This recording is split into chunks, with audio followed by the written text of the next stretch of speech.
Welcome to the Little Bit of Me and You podcast. We're super excited for this one. This is Zack. You want to go ahead and introduce yourself? Yeah, my name is Zack Partridge. I'm the COO and head matchmaker for Fierce Fighting Championship. Okay.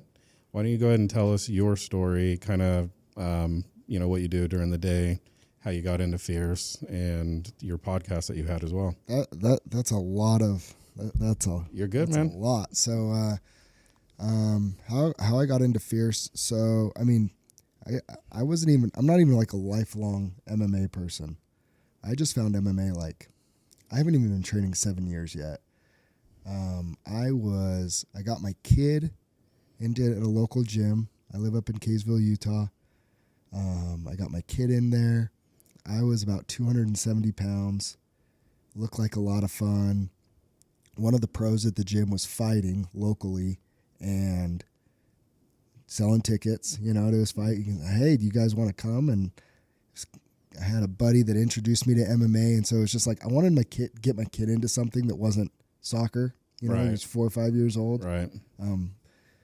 So we signed him up at the gym, watched him for a few weeks, went to my first live event, and I signed up the next Monday as something I'm like, I loved it, but it was like, I want to learn how to do this. Right. I'm super competitive.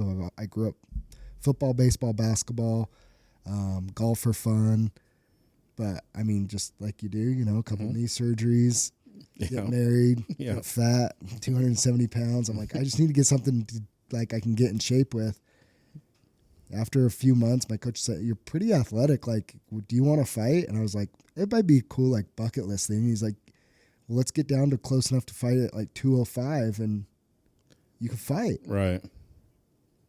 So we did, and I did it. And did you win your first one? Yeah. Did you? So won the first one, and then it was man, that was a fun bucket list thing, dude. I don't remember anything. I got kicked in the head 15 seconds into the fight, just shin right to my face, and I just went on autopilot, but I ended up getting the first round submission. Really? Yeah, and then it was I don't know if I want to do this again. Right. And then they called and offered another fight, and I watched the other kid. He was 1-0 as well, and I was like, yeah, I can beat him. Yeah, let's do it. And that was 4 weeks notice, I remember, and my wife, I said, yeah, I just won and we'll see. And my wife, I think she kind of knew. She you were addicted. I love competing. I'm one of these people that's I'm uber competitive. We have a game at our house right now. I got for my birthday. It's a little dice game that it's called Wahoo. Never heard of it. And it's kind of like Sorry. Okay. You just move marbles around the board and you roll the dice, and right. You're on a team, but you're partnered up with the person. Me and my wife are playing with my 11 and 8-year-old kid all the time, and they keep beating us. Oh, so you're uber pissed. We played twice today. They beat us both times. Okay. It's we're playing all the time because it literally eats at me. So if there's family time, I always want to compete at something. Right. So yeah, I'm just uber competitive, and I just got into it. And it's turned into one fight to two fights to now here we are. I was an amateur 185 champ. I've challenged for a 170 title as an amateur. I've had 8 amateur fights. I'm 5-2-1, and coming up on my pro debut. So what's the fighting base in Utah? Because I know you guys do the surrounding states as well. I mean, is there a good group of fighters that are pretty they're good, that are about this close of going to professional Bellator or UFC or anything? You know what's really interesting? I mean, so the fight game in Utah is sneaky underrated. But it's also it's small, the population's small, right? So it's a pretty tight-knit group. The MMA world in general is very small. But it's a tight-knit group, and it's almost getting tighter because we're seeing. I actually had this conversation with one of the top prospects in Utah, Joel Haro. I had this conversation with him on the phone just earlier this week.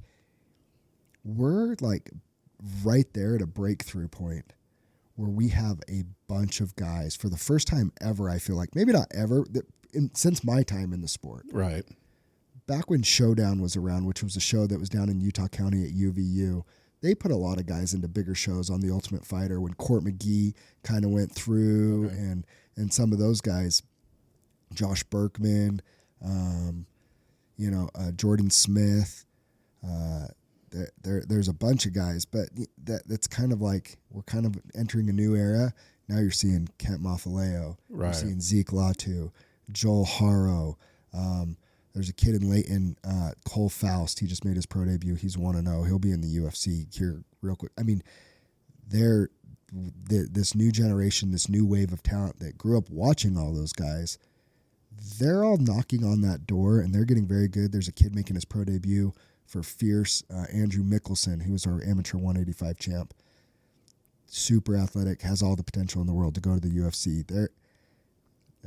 There's a lot of guys now. The pool is deeper than ever of guys. Alden Ashcroft is another one. I mean, if he can get healthy, he has all the talent in the world to compete with some of those guys. There's guys in Utah right now that I watch as amateurs that are ending their amateur career, and I watch them, and I'm like, they're going to be a problem, but there's a lot that goes into making it. Right. Like, what is, because people I know who are like fans of UFC. Yeah. You have like people like myself who love to watch the pay-per-views, and I mean, I don't follow it like super close, like a religious type thing, but like me and Lee's friends and Jaden, like we'll go to the bar to watch like the pay-per-view. Okay. I have another set of friends who think that they could do it, but don't actually do the training. So like, what does it take for someone to just come off the street thinking that they can do it? And then, like, how many years do they have to train in order to get to where, like, pro level?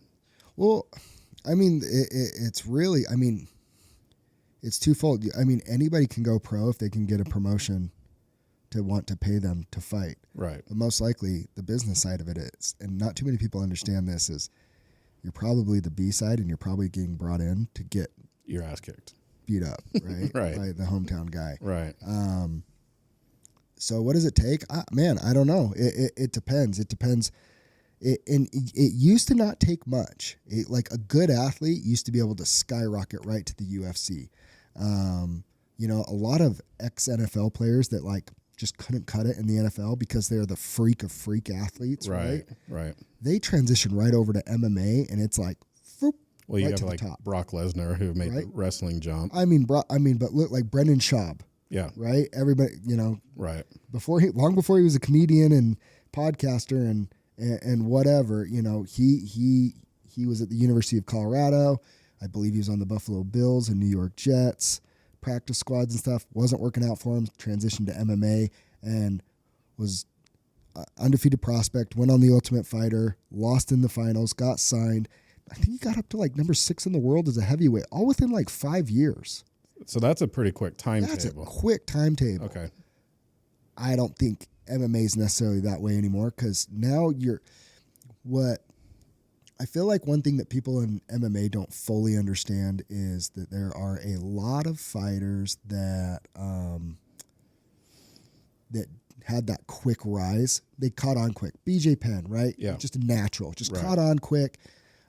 Was like one of, if not the fastest person ever to get his black belt in jiu-jitsu, the prodigy. Everything was quick, so athletic.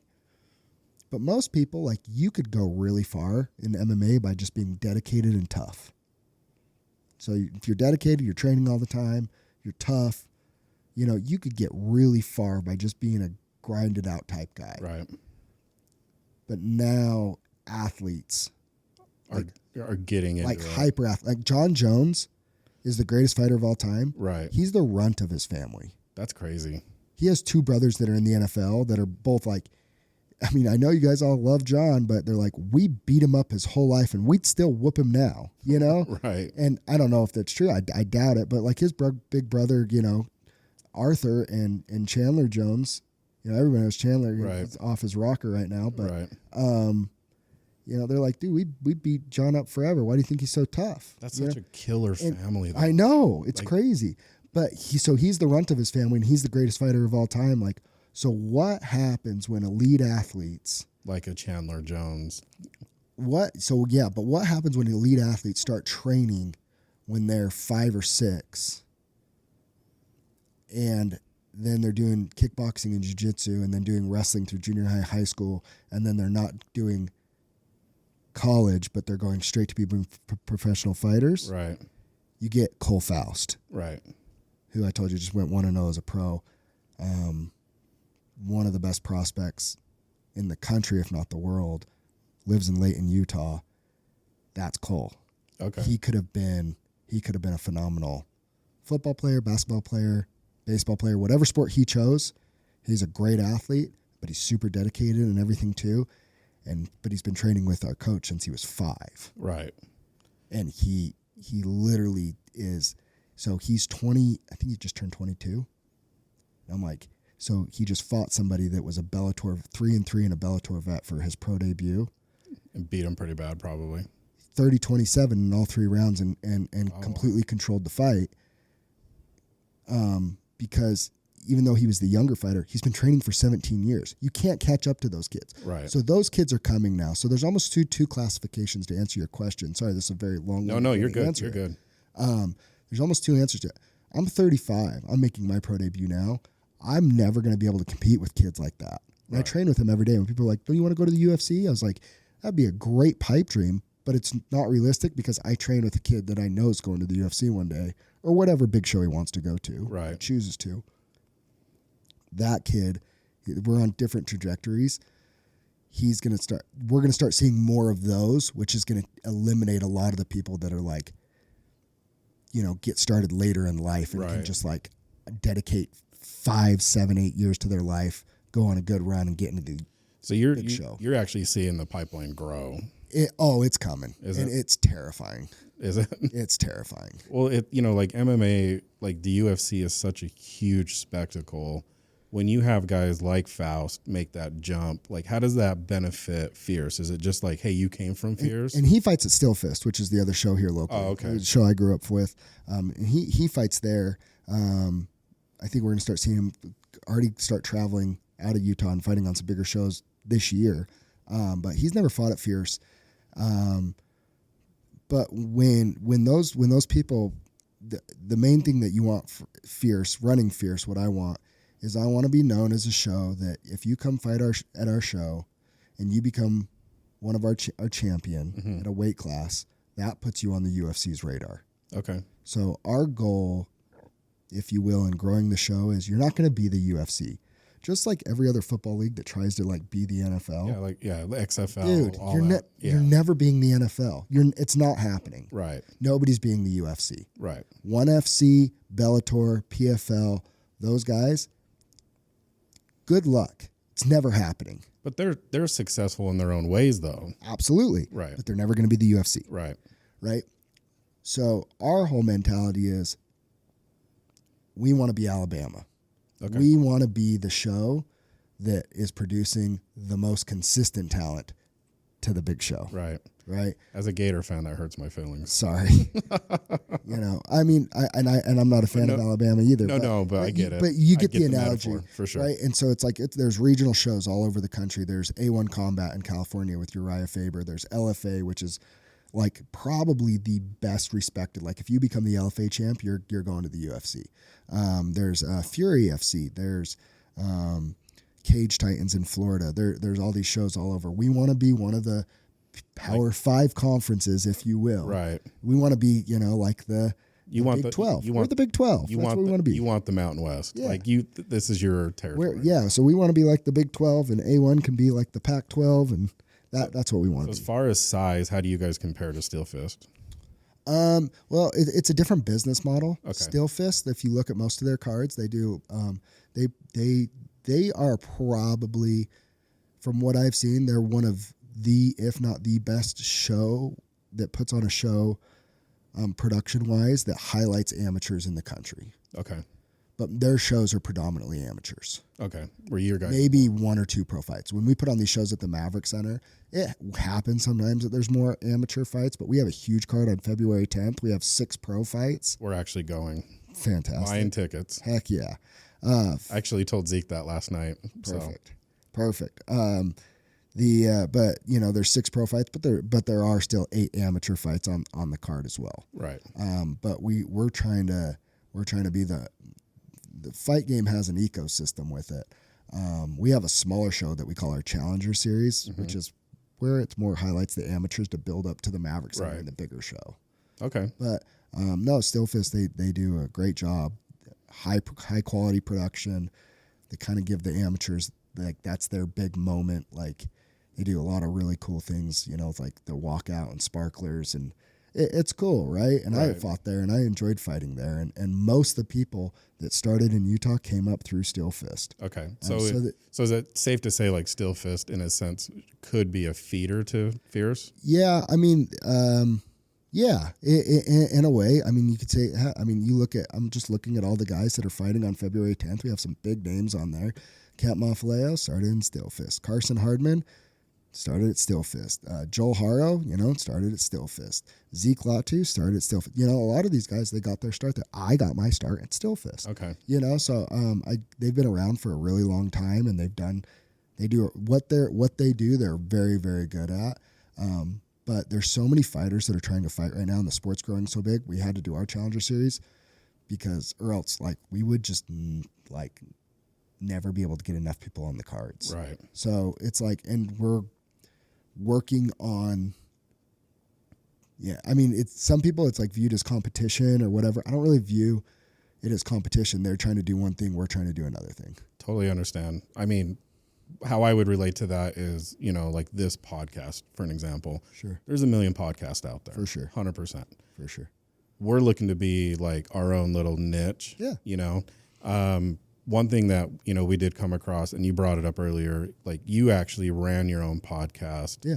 Talking about the fighters. Yeah. And then you had an interesting thing happen where you came on with Fierce. Yeah. And you couldn't do that anymore. Yeah, so I was a co-host with Jason Laporte on the Damage Plan MMA podcast. It was really cool. Like, at one point, like, we had like a national MMA like journalist or blog or whatever. They ranked us number 33 in the country, best MMA podcast. Really? Must listen to MMA podcast. Rogan's number one. Of course, right? So when we got that, we were like, this is freaking cool. So, yeah, we did that for a long time. But, we would do kind of like our fight picks for the UFC fights. We'd interview a lot of the local fighters and stuff like that. And some things happened and whatever. But it turned, what was cool was it turned into an opportunity for me. I was supposed to fight for Fierce originally. I just had my first loss at Stillfist, and then COVID happened, and so Stillfist wasn't doing shows. Fierce, nobody was doing shows. Fierce was trying to do a show. Right. I was signed to compete for their title on their show and fight their champion, and the show got canceled. The health department, who oversees the medicals for the athletic commission, them and the Maverick Center actually canceled the show 48 hours before the fights were happening. Oh, that's got to be I was in the tub at my house cutting weight 24 hours before weigh-in, starting my weight cuts when I got the text message that. And then I just had stuff in my life going on that when they rebooked the show and we were coming out of COVID, Fierce put on a show. I just wasn't in a state that I could fight right then. Right. I just had personal stuff going on. And the owner of Fierce, Cody Bunderson, said, "Hey, would you like to come be on the mic and be the play or the color commentator, right, with Sean O'Connell for the pay-per-view?" Absolutely, yes. Like, loved it because like. So are you still doing that right now? No. So the podcast got me on the mic. The mic got me into conversations of like I would like to help matchmake and like learn the business.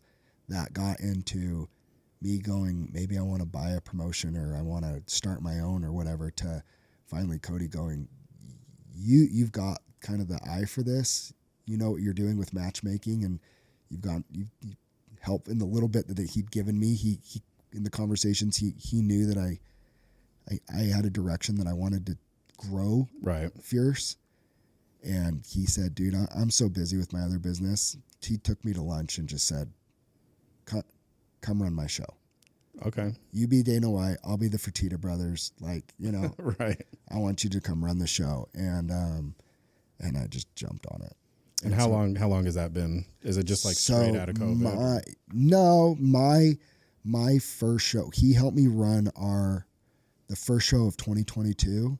We put it together so I could kind of go through the process, understood the contracts, understood how to, the matchmaking was easy, but it's the, putting the fights together, the contracts, what I needed to do to put on a show, basically the expenses of the show, dealing with the athletic commission, all that stuff. We did it together. And then the April of 2022, that was like my first show that I put together with the team that I brought with me as well. Right. I have a business partner that I do everything with. His name's Sajan Champneys. He came on, and he's our head of marketing, and he's the one that puts the cage up and does we call him Fix It Felix. He just does a little bit of everything. Right. But he's like my guy that if I'm doing a project, like I always want him by my side. So what does it take to put a production together?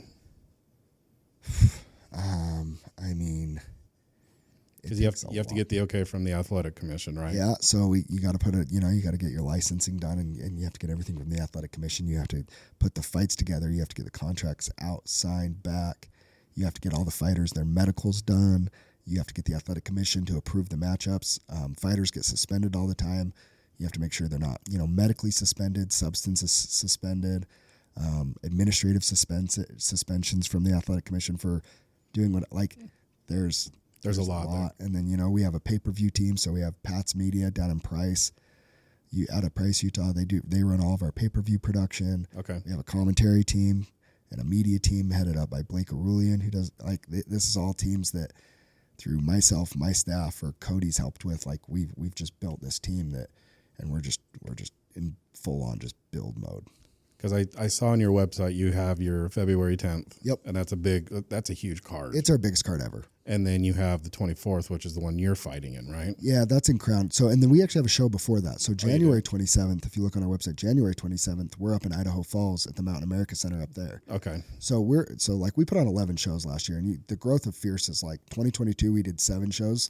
Last year we did 11, and this year I think there's a good chance we'll do 12 to 13, where we'll have some months where we'll be doubled up even. But yeah, and then I'm fighting for Crown Fighting Championship in St. George on February 24th, making my pro debut. Okay. Do you also do you help your amateur fighters get sponsored as well? When I can, I will. Getting sponsors for fighters, it's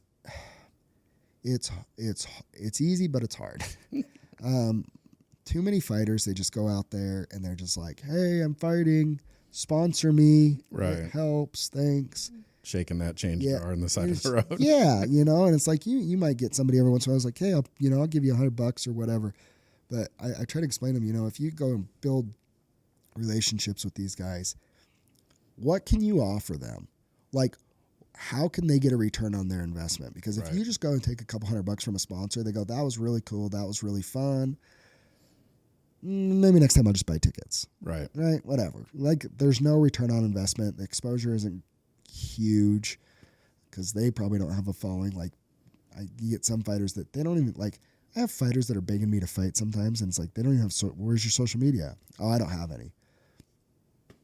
Right. I can't do anything for you at that point. I mean, it's called a promotion. We're supposed to be promoting. Right. It's pretty hard to promote if you don't have a platform to promote on. So, I mean, our job as the show is, to give them the platform so that they can go and grow it, right? Their own brand, right?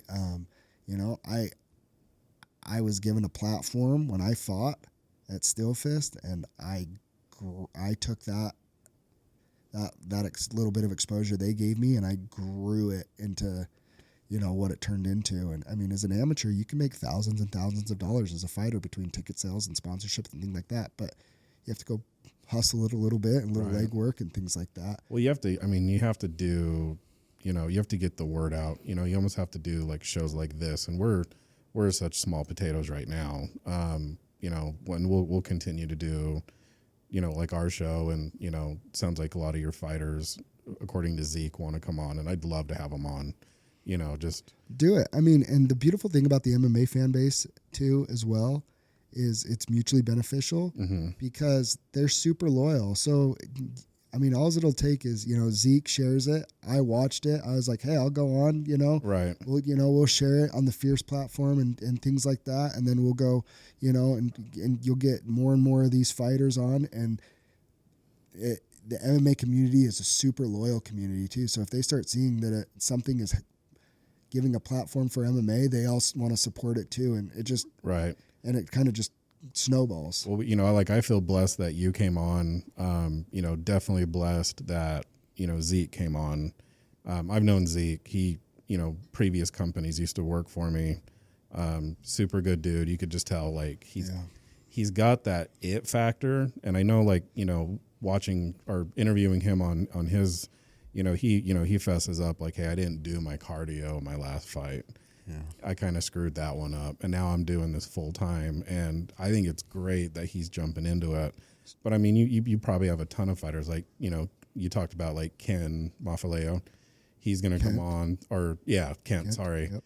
He's going to come on through a mutual friend of ours as well, and I mean, I would imagine he's doing this full time as well, right? Yeah, I mean, pretty much he cuts hair. Does he? Yeah, okay. Get your hair cut by the champ, but. Kent's a special human. Zeke's a special person. I've really enjoyed getting to know Zeke. When he says that he is this close, I mean, if you look at it, his 2 loss, so he's 3-2 as a pro right now. The last guy, his first loss, he had that guy hurt when that guy's manager picked him up from the airport and said, how bad were you hurt? He goes, that's the hardest I've ever been hit in my life. Really? So he just couldn't close it. If he would have closed that would have put him at 4-0. Nothing really would have changed fighting for a title wise because him and Kent train together, right? Mm-hmm. And Kent's the champ right now. But I mean, the goal is that we'll get Kent to a big show, and then Zeke's our champ, and then Zeke will get to a big show, and then and then that's where my job comes in is find the next guy to come up and fill that spot. But Zeke was very, very, very much in a position. Did you watch his last fight? I didn't. Where he said he gassed out? I didn't. I mean, if I'm just going to be honest and frank, I think being a referee is one of the hardest things ever. I've officiated Little League sports. I've officiated high school sports. That was like my second job when I was a new dad to pay for the kid bills. Was right. I was officiating high school baseball and high school basketball. Okay. It is a hard job. So I just want to preface it with that. And we have some great refs here in Utah. I think the ref let the fight go on too long. In my opinion, there was times in that first round where the fight should have been stopped, in my opinion. In Zeke's favor. And Zeke should have. I mean, I think actually our media guy, he actually went and counted it. I think he outstruck him by 152 strikes in the first round, and the fight didn't get stopped. It was 143, 152. I mean, well over 100 different, strike disparity. You should be out on the floor at that point. I mean, that's a lot of strikes. And I mean, you got to give the guy credit. Like, he was super tough. He never went unconscious. Zeke hits like a truck. Like, good on him.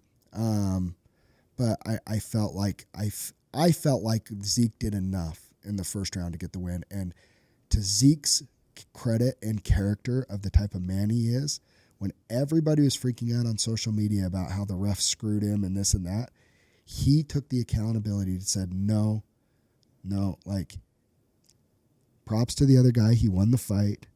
The ref, that's how he saw it. It's my fault that I gassed out. So since he's not willing to do it, I will. I think Zeke won. I think the fight should have been stopped at the end of the first round, or towards the end of the first round at one point specifically. I thought the fight should have been stopped. I think Zeke should have won. But if those two fights go differently and he's 5-0, he's 32 years old, he's probably, if not in the UFC, one win away. Wow. Okay. That's how close he is.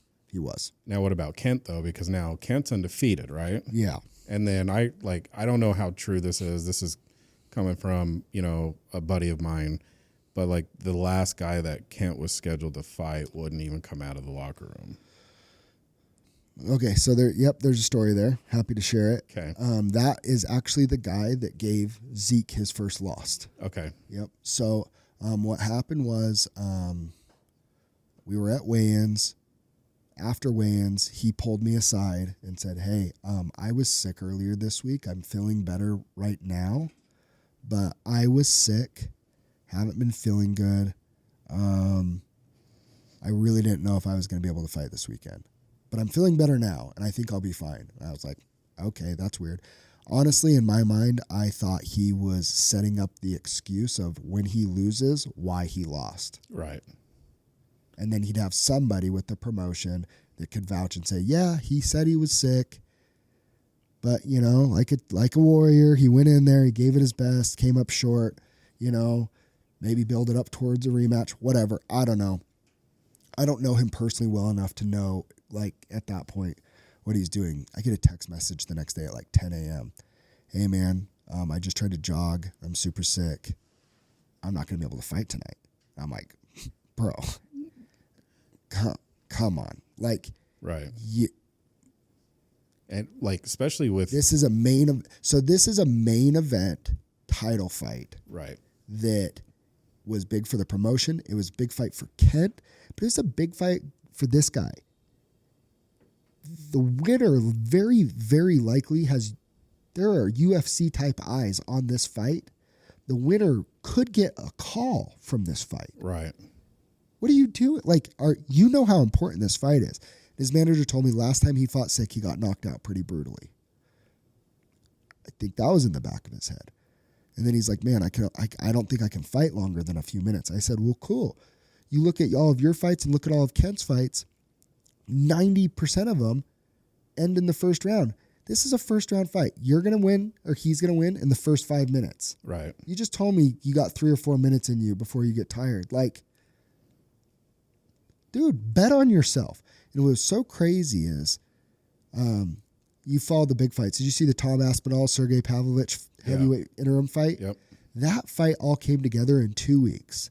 And Tom Aspinall gets on the mic and talks about how he was scared. He was fighting the scariest guy in the UFC, and he bet on himself, and he'd hurt his back, and he couldn't train, and all these things of reasons why if anybody should have pulled out, it was him, and he bet on himself, and he goes and shocks the world and wins the heavyweight interim title. And I sent him this text. It's kind of a pep talk, but I was like, dude, and I love Kent. Kent's my guy. I've cornered Kent before.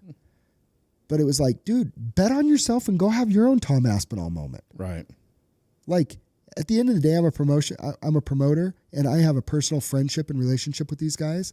And one of the hardest things I have to do is watch my friends lose sometimes. It's the worst part of the job. Or have friends where I'm friends with both fighters, and I'm just like, somebody's going to lose, and this is going to suck. It's going to suck.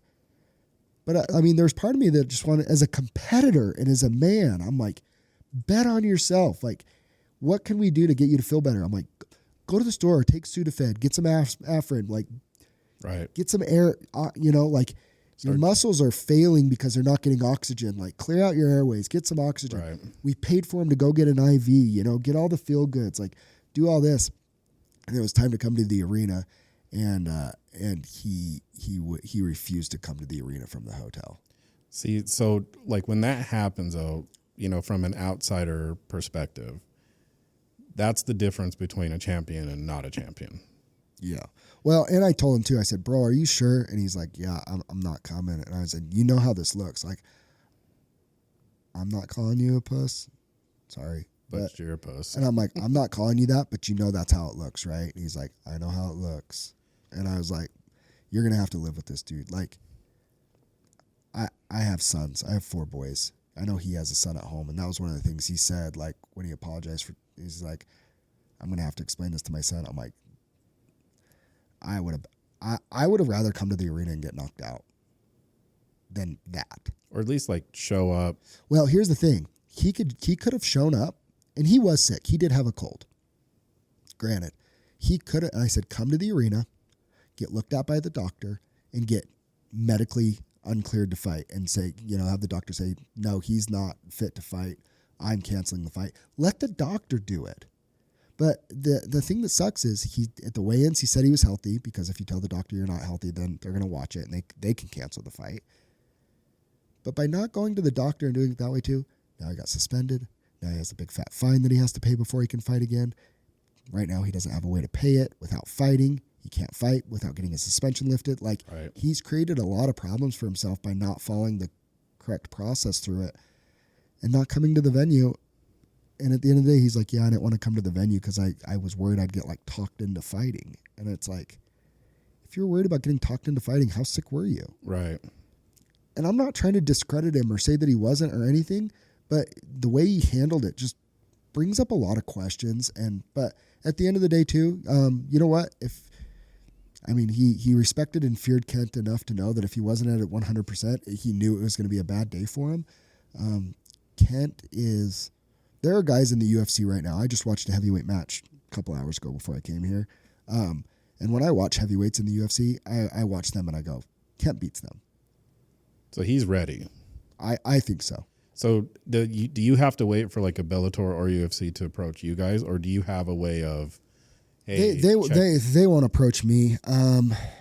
They'll reach out to Kent directly or his coach or a manager or whatever, and you know, Kent let me know he had an opportunity to possibly fight for a different promotion, one of the bigger ones that are established feeder to the UFC. Mm-hmm. And he's like, hey, I still want to fight for you guys, but and it's like, you know, full support, like, go, you know, if they can help you get eyeballs on you quicker. But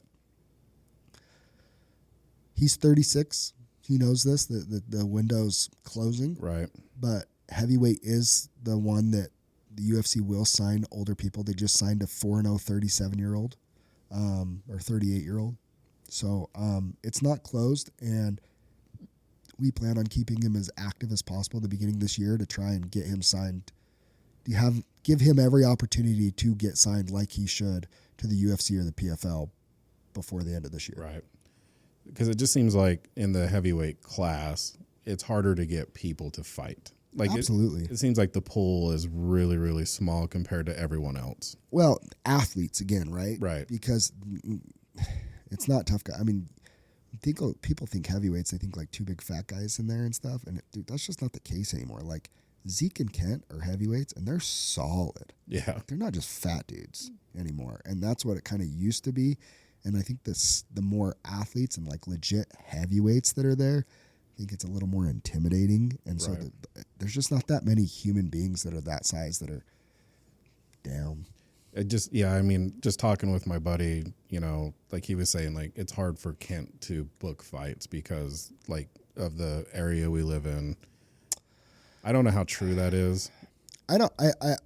Honestly, I don't agree with it. It's like the thing that pissed me off the most about the guy that pulled out against him is if he would have told me on Monday, hey, I'm really sick, I don't know if I can fight this weekend, I would have said, cool, give me a day. I truly believe I could have found a replacement in a day to come to Salt Lake City and fight Kent for our main event title fight. Like, that's a big opportunity. I think I could have found somebody to come do that. And I would have said, be healthy, we'll book you on the next show. We'll book you and Kent on the next show. Right. There are enough guys that need to fight people like Kent, and Kent needs to fight them, that we can make it happen. But at that point, like, are you reaching out to like a still fist saying like, hey, who's your top amateur? Do they want the opportunity? No. Just because, I mean, I could reach out. Like, it's not like the UFC, right, where they're signed to a contract. Like, all these fighters are independent contractors, and none of them are signed to multi-fight deals, right? So, like, I just go straight to the fighters. But, like, the only heavyweight in Utah that could fight Kent is Zeke, and they train together. They're not going to fight each other. Right. You know what I mean? Or Ben Moa, who just fought bare knuckle, but, like, he's cousins with Zeke through the Tongan thing. Right. I don't really know how they're related, but they're cousins, whatever. And then and Kent and Ben are close, but they fought as amateurs way back in the day too. So like, but they don't want to fight each other. Like they train together. They don't want to fight each other. Like it's actually tough. But when people say it's tough to find fights for Kent, it's not true. I would say emphatically that's not true, because Kent's never said, hey, I want on this card on this date. And I said, I can't find anybody for you. I've always found somebody for him, and I always will, because he knows, like, I will. He's worth the investment for our show to spend a little bit extra money to do whatever it takes to get somebody to come and do it. But if they pull out on the day of the fight, Yeah. Not a whole lot I can do about that. That's tough though. Because you see in like the UFC week before, 2 weeks before, someone may pull out, they may have an injury during like the training camp, and then it seems like, they call up like an Anderson Silva. Yeah. Yeah. I mean, more than likely though, that's where Kent's going to get a shot. He's in Salt Lake City. We'll keep him active. He'll fight February 10th. And then we already have plans for his next fight or two. I already have guys lined up and committed for it. Oh, really? Okay. And so that's why I can say emphatically, like, there are guys that will fight Kent. Are you reaching into like California or all across the country? Yeah. Yeah. All across the country. Oh, that's cool. I'll bring it. I'll bring anybody in for Kent. I mean, it's whatever. I bring anybody in for Zeke too. Like, I mean, that guy that Zeke just fought came from Philadelphia, Oh, okay. Like, you're nationwide. We had a guy fighting for us from Mongolia. Oh, really? Had 3 fights for us in 2021, 2022. Wow. Like, and had fought for ONE FC. Like, yeah, man. How does that, like, how do you go about like doing that? Like, how do you obviously you have your eye on the ball for the talent that's, around this area plus, nationwide. How do you what's your process as far as like contacting them, matching them up? Usually it's a manager reaches out, right? Like when they're coming from that far away, usually it's a manager that's like, hey, I got this guy.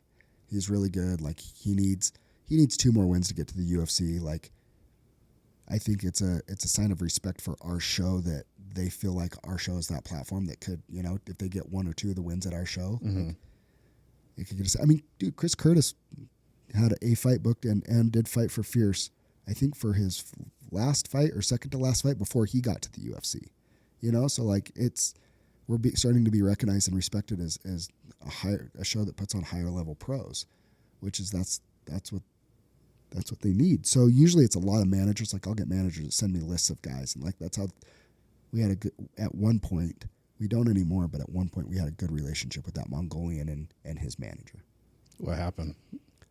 The Mongolian was supposed to fight for our 155-pound lightweight pro championship in Idaho Falls last February. His opponent called me and said he was going to miss weight. I don't think I'm speaking out of turn on this. He cheated on the scale to try and make weight. He had his coach stand behind him while he was holding the towel and put like his fist under his butt and like try to lift him so he'd make weight. The commission missed it. And so they were going to clear the fight. And then the Mongolian was like, he cheated to make weight. Like, no. And I was like, and then we got video. One of the Mongolian's coaches was watching the weigh-in, and that's kind of how we figured out. But like the damage was done. The commission had already told the guy to rehydrate everything. Like, so you couldn't prove it. Like, we knew something fishy went on, but we didn't know what yet. And then we got the video, and it was like, okay, so now what? So the commission can't go back in time and make them like recut weight and everything. Right. So it was just this whole thing, and it was really unfortunate because first and foremost that guy cut weight and I think was super dishonest and was a piece of crap human being. I think he is a piece of crap human being, and the way he handled it, and then he was like willing to give up like half of his money to the Mongolian to keep the fight on and stuff like that. And the craziest thing is I actually think the Mongolian was going to beat him. Like, I will say that now. Like, I think the Mongolian's the better fighter, and I think the Mongolian was going to absolutely smash him. The manager was livid, rightfully so. But then I'm like, so what do you want? He goes, I want more money. And I said, cool, I think that's fair. So I started negotiating, and then me and the manager got on the same page. We were going to take half of the other guy's money. Right. And the Mongolian was going to get it. So I'm like, dude, it's a favorable matchup. He's probably only one more fight away from the UFC. He's getting half the guy's money, and he's going to smash the dude. Like, get a belt, go home, maybe defend it one more time, and then you're at the UFC, dude. Right. And the Mongolian and his wife, his wife was the one that ultimately made the call. She said, no, I don't feel good about it. I feel like they're against you. And then he went on his social media that night, and he said he felt like the commission and the promotion were racist against him. Oh, my God. And then I lost it. Oh, I bet. And I was like, dude, like, I did everything. Like, was it handled correctly? No. The commission handled it wrong. The Idaho State Athletic Commission was wrong. But you were willing to bend over backwards. I tried everything I could to make the fight happen. And again, like I said, it'd be one thing if I was like, yeah, this is going to be a tough fight. Like, you probably should pull out at this point. Like something. But I'm like, dude, he was going to smash this dude. And then I was going to try and even have them weigh in the next day. And the Mongolian was going to be heavier. So what? It's like there was just I don't understand. But so then the manager got in a huge fight with them about who's in charge here. Is it the wife or is it the manager or is it the fighter? Like, what's going on? So they had their own issues, and then a whole thing came. And then he showed up to our show, and he's like, "Hey, I want my money." And I was like, "You didn't fight." I'm like, no. Like, but he still doesn't. Does he, like, in that situation, would he still get paid something? He could. Really? He could have. I would have paid him his shown money if he went on online and called us racist. Yeah. No. Yeah. You talk about don't bite the hand that feeds you. Yeah. He got the raw end of a deal. I didn't have to pay him, but I would have. Kent, by the way, in November, we paid him. We took care of him. Really? Absolutely. Okay. He did his job. Right. He got his win money, his show money, and all of his ticket sales money. Wow. Okay. He did his job. So you definitely. We even designed a new belt for him for that night. We designed a new pro heavyweight title belt and a new belt for pros with its gold, because all of our belts used to be silver, and that was going to be the very first gold belt handed out to the winner of that fight. I gave him that belt. Is he going to rock it this upcoming fight? I hope so. I think it's pretty cool looking. Yeah. So I'm a fighter. Yeah. I want to take care of fighters. Right. When fighters are like, I think I'm worth more, I have to tell them what they're worth for the show. But trust me, every single one of them, I wish I could pay more. Right. Like, I'm a fighter. Right. Like, I'm on their side more than maybe most promoters. And so the Mongolian shows up. I was like, wait a second. I get more money for you. It's a favorable matchup. We go through all this BS, and then you go and call us racist, and then it gets shared by a blog in Mongolia that has millions of followers, and so they all think you guys are racist. Think we're racist against just them. hurt. So they just hurt your brand. Yeah, and stuff like that. And I'm like, and then you're going to show up and you're going to want your money that you get for fighting, but you decided not to fight? Right. I'm like, pound sand, dude. Yeah. Like, enjoy your trip back to Mongolia. Like, get lost. You're lucky I don't cancel your flight. Like, which I didn't, but I'm like, bye. Right. And then his manager called me, and I was just like, his manager's like, well, he's talking about maybe getting a lawyer. I said, cool, we'll sue him for defamation for calling us racist. Oh yeah, I mean, you definitely have a case. And the damage that was caused from that. Right. So I mean, and then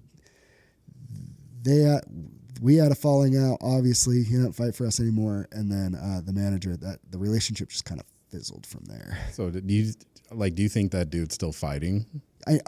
He actually just got.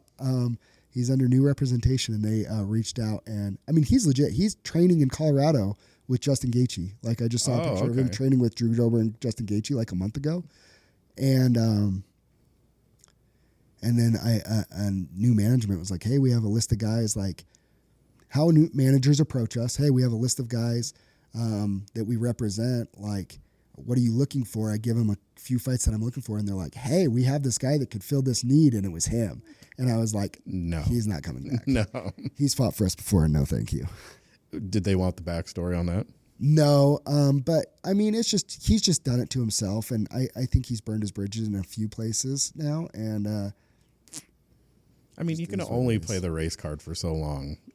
Yeah, it was weird, man. Like, but that's so cheap. And then he came back to, and he was like, well, I didn't mean you guys were racist and stuff, because it was all like translated too, because he typed it in Mongolian. So the damage is already done. The damage is done, dude. When it translates, and it translates to racism, and that's right. The damage is done. Is there a pretty big like fighting pool though in Mongolia? I mean, is like MMA like a big thing? Over in Asia, ONE FC is like that area of the world, right? And I mean, fan base wise, there's more ONE FC fans than there are UFC fans. Like the actual number of people, like that is in their culture. way more into the culture of, I mean, there are a lot of people in the United States that morally and what's the right word? Philosophy-wise thinks that UFC is not appropriate and MMA, like fight, like I think that fighting's in my DNA. Like I had to find that person in me, but like once I am as a fighter myself, once I embrace that, like this is as a man, this is in my DNA. Right. Like gladiator type. Right. Like me or you. It's built into who we are. Over at Asia, like that's their culture. Right. Fighting is their culture. For here, I feel like we have to kind of find that more. I don't feel like fighting is a part of the culture in America. I think it's a lot more about the wussification of America. Right we're definitely softer. So we're soft, right? Yeah. So I mean, you look at those guys in Russia, man. Oh my God. Like that's. I mean, I think that's why there's so much success over there. It's that they're a harder people. Right. And but we in America too, we got some dogs here too. Yeah, I mean, it wasn't even a real fighter. But, I mean, Ivan Rago was awesome back in the day. Yeah, bro. I must break you, and you're like, oh, okay. Yeah. So I mean, that's just but yeah, it's huge over there, man. It's part of their culture. Like the kids grow up. It's like in Brazil, like the kids grow up doing jiu-jitsu. Like it's part of their culture there. It's not a hobby that you just like, oh, I want to like do like t-ball or karate or whatever. It's like, no, like we all go do jiu-jitsu in Brazil. Like this is the culture. This is what we do. Over there, it's like in Thailand, like you all go do Muay Thai. Like, no, I mean, I get it because, I have guys that work. So one of them's a contractor. The other one is like an employee that works for me at my current job, and they're Peruvian. Oh yeah. And they like to fight. Savages, bro. Oh my gosh. Like, and they dabble here and there in the MMA stuff. Yeah. But like, I'll say something to them, inappropriate because that's just kind of the relationship we have. Next thing you know, I'm being choked out. Yeah. They got my wrists. I can't do anything. And I'm just sitting there. I'm like, okay, what am I going to do here? Yeah. And it's crazy. Like that. And then soccer or football, like that's it. That's in their DNA. That's all they care about. Mm-hmm. And so, no, I get it. Definitely in the United States, we're a little bit softer. Yeah. And we just and we are, it just is what it is. But like, from a competitive standpoint, like when you stand across and you're like looking another man in the eye, like you can see. Well, it's fight or flight at that point. I mean, right? Yeah. It's just not here. But what's crazy though is like we got some. We do have some. Yeah. What's crazy though is like I remember I was at a bar one time, in line for the restroom, and there's these two guys, skinny guys. You wouldn't even think like, oh, that dude's an MMA fighter, or he trains, And of course, there's the loud drunk guy, and he's talking up a storm and talking his shit, and he pushes one of the guys, and they don't do anything, they're reserved, and the guy keeps running his mouth, and then he gets in the face of the other guy, and I just remember the smaller guy, I don't know what the deal was, but he just turns around and smiles. And I was like, okay, this is game over. Something's bad time. And then bam, bam, bam, and the guy's out. It's over. And I'm just like, what the hell? You would never thought this little guy would whoop up on this big guy. And that's the scary thing, though, too, is like, because MMA, what I see goes across like all cultures here, especially here in the United States, for the ones that do fight, you just never know who you're messing with. And that's what I've like. That's what I've learned. Because I've had people tell me all the time, like, "Man, you don't look like an MMA fighter." And like compared to like dudes that I know, like Kent, Zeke, Cole Faust, Joel Haro, Carson Hardman, all these dudes that are killers, like straight up like in the cage killers and stuff. But they're all good humans and nice people out of the cage too. Like, I mean, you get me like LDS, white dude, no tattoos, like just. Church is true. Yeah, like they're like, you fight, you don't look like a fighter. And it's like, my last fight, I also choked somebody unconscious in 24 seconds. Right. You know what I mean? Right. Like, so on, you like, don't know. Like on your training, like what do you feel you specialize in?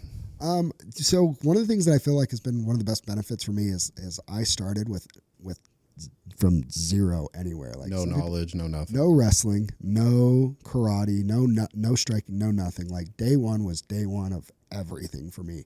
So I started from like nothing. So I got brought up doing kickboxing 3 times a week and jiu-jitsu 3 times a week. Okay. And so it's like, it was really funny as I feel like my jiu-jitsu is pretty good. Like I just got promoted to a purple belt in jiu-jitsu. Oh, which nice. is pretty cool, Congrats. last month. So that was pretty cool.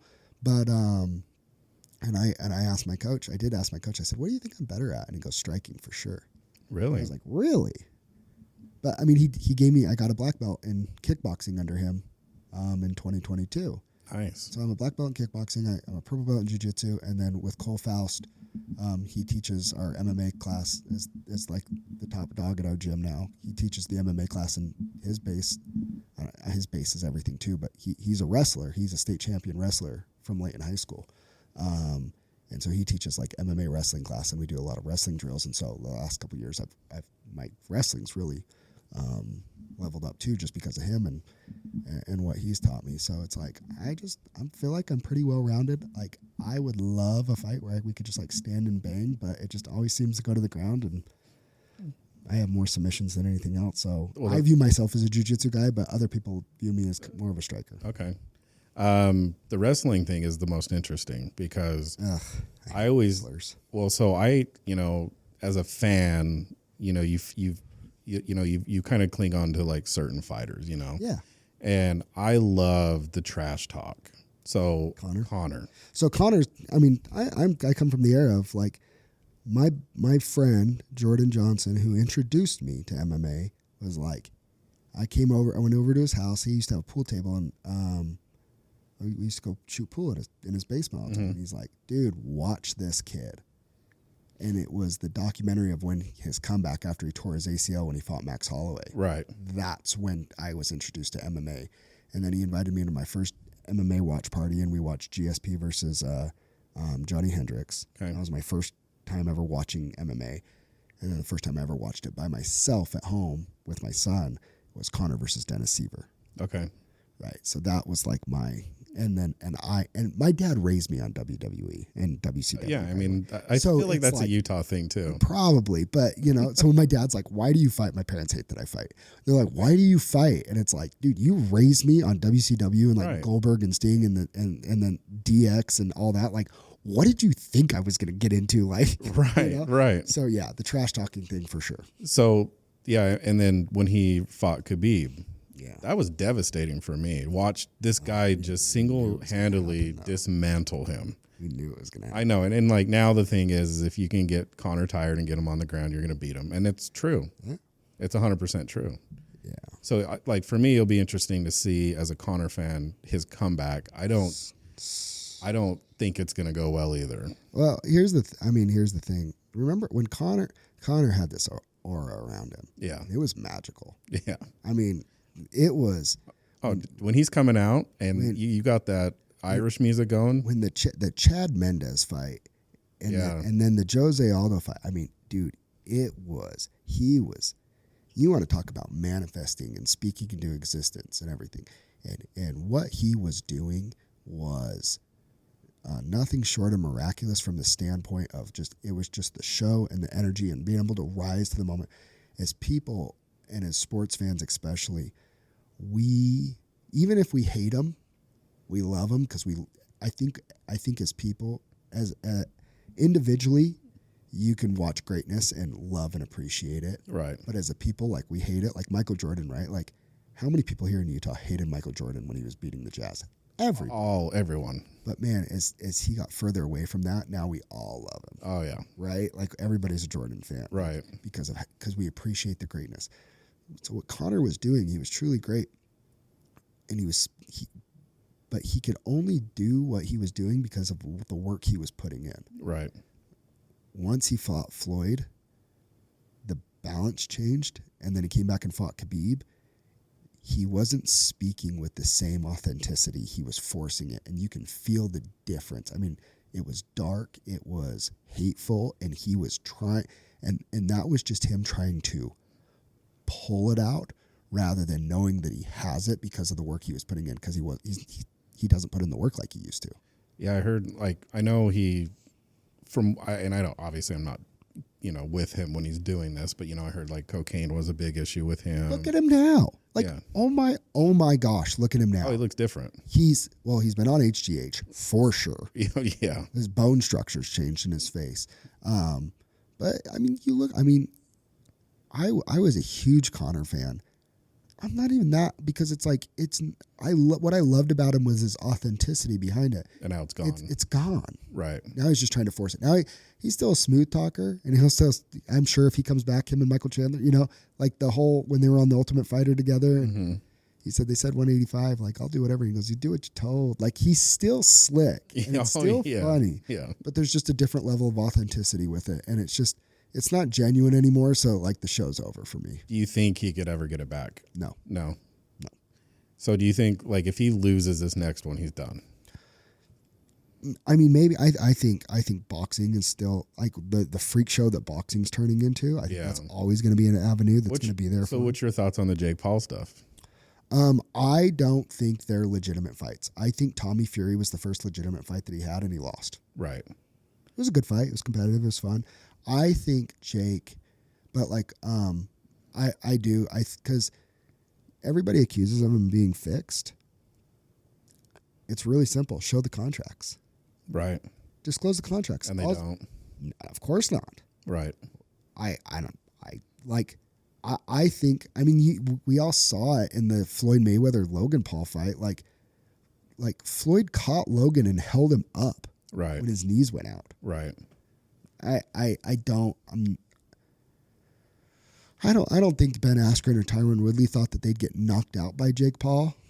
But I think they were told not to knock him out, and I think it was in their contract. See, I would love to see like a Mike Tyson versus one of the Paul brothers. I don't, because but it would end the show. But how earth-shattering would it be if Jake Paul landed a hard cross on Mike Tyson and dropped him to a knee? It would be bad. It would just legitimize everything. It's I mean, dude, when he beat Anderson. Right. When he wobbled Anderson. Like, he hit Anderson on the chin, and people are like, oh, it's fake. No, he clipped Anderson on the chin, and he's 48 years old. Like, that's what happens. And the other thing is everybody wants to pretend that Jake Paul is not a legitimate boxer, that he's a YouTuber, right? That dude is training every day, like a professional boxer. Right. But he also has the financial resources to bring in top-tier coaches, bring in training partners, pay for all this stuff. The reason why he's being able to expedite his boxing career is because he's doing it with a bankroll, while most boxers are coming up poor. Right. He's doing it because he made his money first. But you have to respect his work ethic. Oh, I think he's in it for sure. I do. But, I mean, when he says stuff like Canelo, it's like, dude, Canelo's going to eat your lunch. Right. So it's interesting. I don't love it. I think it talks about the state of boxing. That I think that the most entertaining thing in boxing right now is the Paul brothers. That shows how poor boxing is. I think the Francis versus Tyson Fury thing was fun to bring it on a legitimate boxing match, but like heavyweight seems kind of fun. But for me, like, boxing is dead. Once UFC, the boxing model's dead. Right. Yes. But it just seems like once UFC really started to take off, like, that was the spectacle. And then boxing kind of died. Like, I remember, like Lennox Lewis. Sure. And the Klitschko brothers. For sure. That's kind of where I stopped, was like after they had their run, that was it, Lennox, I was a teenager, and that was like the last thing I kind of paid attention to, was his era. Yeah. Right. Who was your favorite boxer of all time? I don't know. Like, I mean, for me, because, like, again, I wasn't really into combat sports like that much until like 7 years ago. But, like, early on, so I'm left-handed. I'm a southpaw, and my coach was like, hey, if you can fight like anybody, like Lomachenko. Okay. And so, like, I went, like, I'm very analytical. Like, playing football, baseball, basketball growing up. Like, football, I coached high school football too. So I'm really into football. I was really, really into football. Everything was film, right? Football was break everything. Oh, everything. I was the guy that, even though I was a wide receiver, like, I was the emergency quarterback, like, because I know what everybody's supposed to do on every play. Line, like that was my thing. So film, breaking things down. So immediately, like, Lomachenko. So it's like, Lomo, YouTube and just start like figuring out. And like I don't fight anything like him or whatever, but just like appreciate. The more I dug into it, the more I appreciate it. He probably became like he's my favorite. Probably. Right. See, mine was always Roy Jones, but that's just because he was so quick. Yeah, he's nasty. And his prime, whether like you can say whatever you want about the people he fought, that dude had talent. Of course. You know what I mean? Absolutely. Lee's a big fan of Mayweather. I don't. Right, Lee? Money May. He changed the game though. He did. So everybody's getting paid a lot more money now. Yeah. I don't know how boxing makes that much money though. I don't think that makes this much money. What about Terrence Crawford? Terrence Crawford's great. Him and when Earl Spence just fought like those. I mean, the thing this is where like boxing screws up is all the fights happen like 3 to 5 years after they're supposed to happen. Yeah, there's always like, well, because you figure you fight once, maybe twice a year. Yeah. That's what I like about the UFC. They make them fight. Where like the Pacquiao Mayweather fight that took forever to happen. Yeah, that should have happened like 5-6 years before it happened. Yeah, I mean that's where Dana like. I know there's a lot of people who don't like Dana. I love Dana. I think he's great. I think he's been great for sports. I think he's great for combat sports. I don't think people give him enough credit for what he actually does and everything that he does. And people have, when they're like, "Oh, pay fighters more, do this and that." It's like, dude, he's not just putting on fights like week in and week out. Like he's building an entire business and he's building an entire sport. He's built the entire sport. None of this MMA stuff happens without Dana, including the PFL and Bellator and all that. None of it. So, but yeah, there's not too many times where I feel like they miss fights and then they happen like 2-3 years later that you should be like, dude, that should have been 3 years ago. Like they kind of always happen when they're supposed to. Right. One thing I like about Dana, I don't know if are you a Theo Von fan? Yeah. Did you listen to that? Yeah. Oh man, when he was talking about the sponsors. Oh man, I was actually telling Lee because I think that was right before we started recording here in the studio, and I was telling Lee, I was like, hey, if we ever get that big, we will never let a sponsor tell us what we're going to be able to say. No, you can't. I actually just listened to an interview. I'm just getting over being sick, and I just listened to a lot of podcasts and played a lot of Xbox all week. Lucky guy. Yeah, and played a lot of Madden 24. But we did. I listened to an interview about how Dana like built the UFC and stuff, and like everything he went through and everything he did, and it's just like, I don't know. It puts it into perspective. If people take the hour and a half to listen to those interviews of everything he put into it and the principles that he built the company on. Right. And then to land a guy like Rogan doing the commentary. Yeah. The one thing I like about Dana is he just doesn't care. He's going to do it his way. The one thing though that people hate, and whether you like this guy or not, it doesn't matter to me.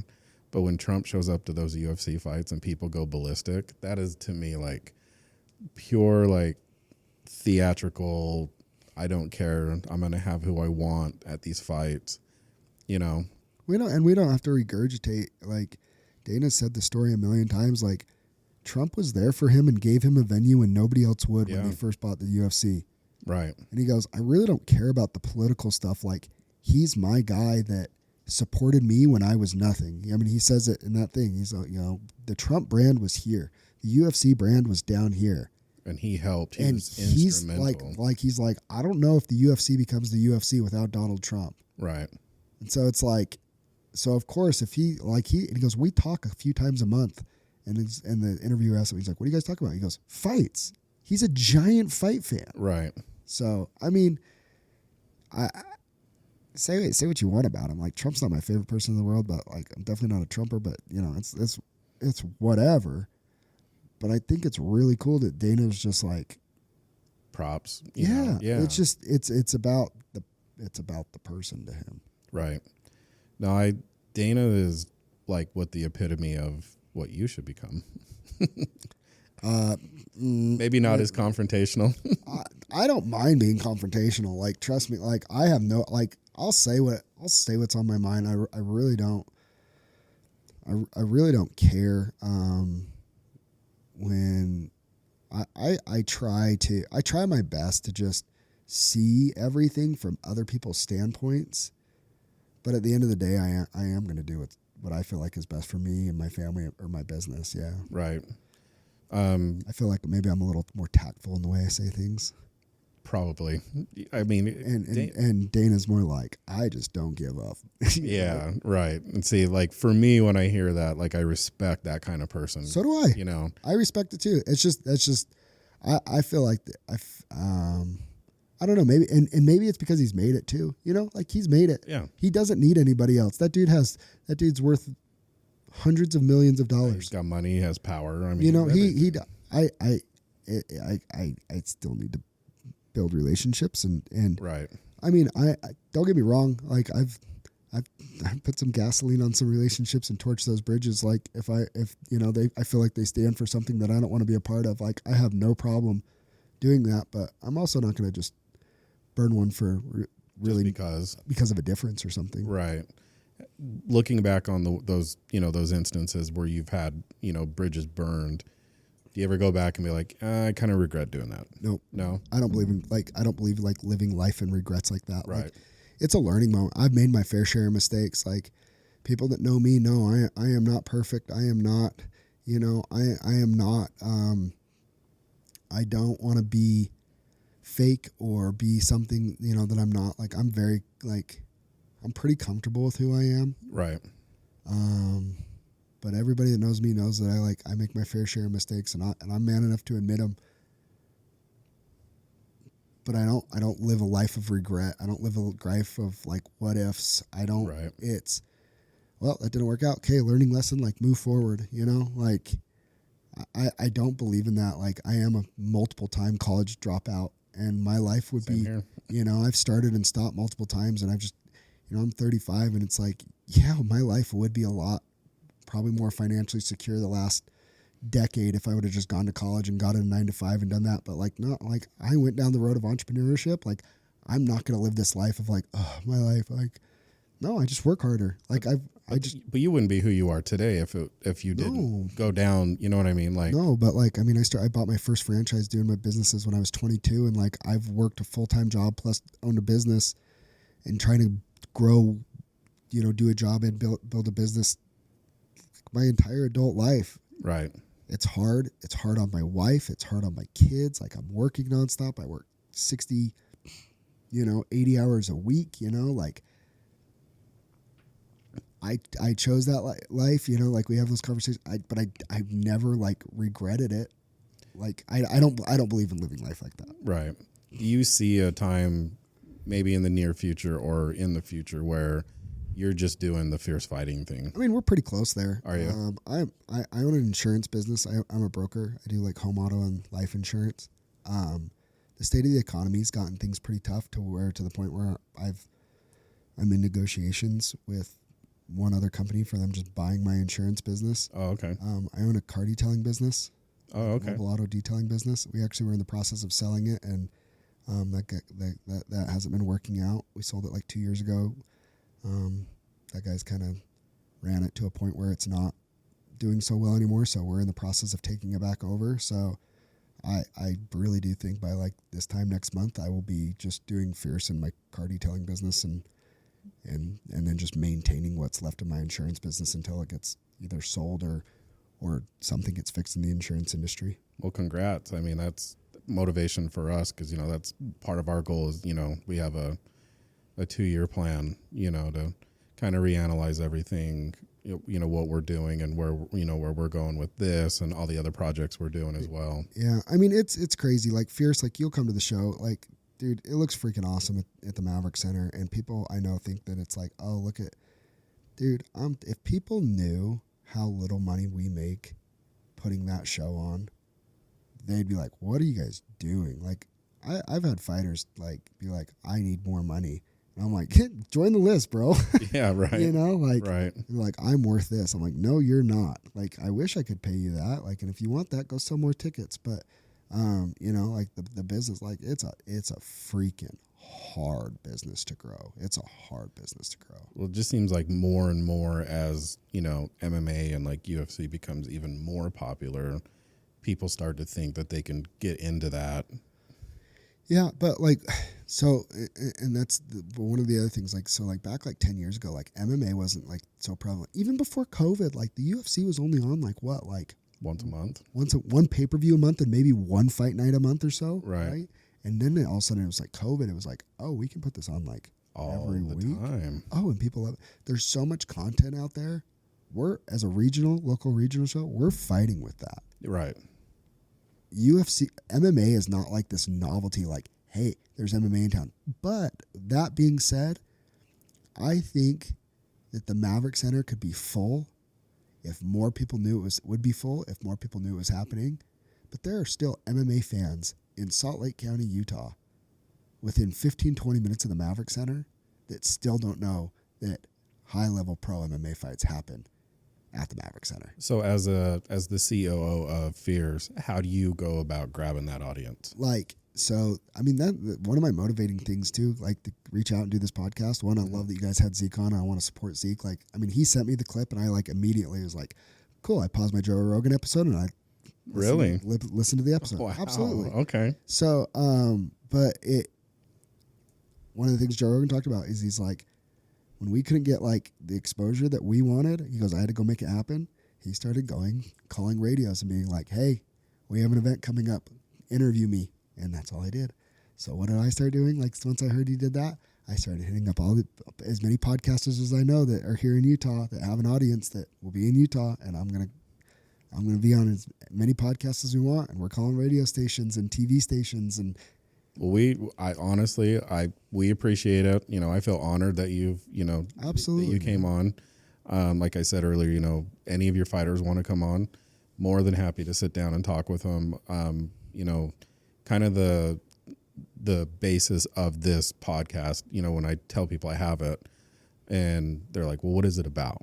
And I'm like, it's about everything. Yeah. You can't, I'm not, talking with Lee and getting Lee on board with doing this as well. One of the things, he talked about was, well, if it's not a genre specific podcast, you're going to have to carry the show. And I'm like, I will, and so, a lot of this stuff I don't actually research, because really what this podcast is about is to give people a platform to talk about whatever it is that they want to talk about. I think that's important. But there's not a lot of this going on, and, I feel blessed, to have the relationship with Lee and, Jaden to be able to put this on week in and week out, Awesome. So like I said, any of your fighters, you guys are more than welcome to come on. Appreciate it. Anytime you want, any big events, small events, if you just want to come in and, shoot the shit for a little bit, yeah, all about it. One of these days we'll have you, and we'll have maybe you and Zeke, or you and Absolutely. Kent, or, eat someone in Fierce that, wants to talk about it as well. And it's cool because it's I think people look at, dude, we get so many people all the time. They're I want to help matchmake, or I get reached out to and be I want to help with the show.